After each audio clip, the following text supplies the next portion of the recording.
Okay, I turned it all the way left, so it's here and I can get the impact there for these two bolts holding the brake caliper on. Now, this is already loose. I just need to take those three out and then it should just come off. Let's try that.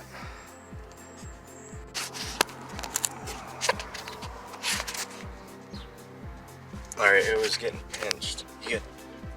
You gotta push that back, then you can get the socket on there. Yep, otherwise you're just stripping it. So we got that one out. The socket wrench. Then we finished it with the impact at an angle. Ooh.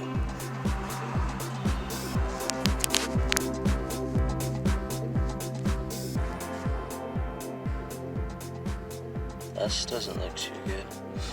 Yeah, so that's why you gotta push this axle back. But then it gets pinched. So you break it loose all the way in. Then you finish it off at an angle. Put some more lube on there and just zip it out.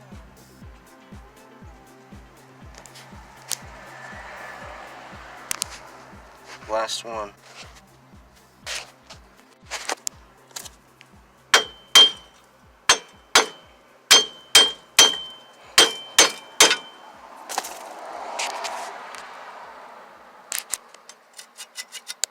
Starting to come loose. Okay, you gotta beat the top back on and level it out.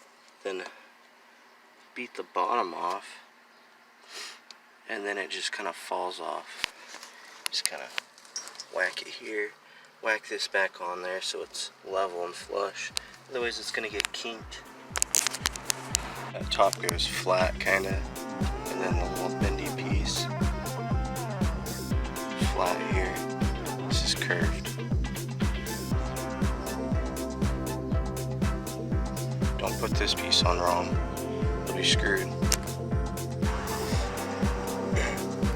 Okay, I just turn these wheels back and forth so I can get to the bolts back there. Then I spin it that way to get to the two on this side. Put some Loctite on there. Gotta do the brake calipers too. Loose stuff.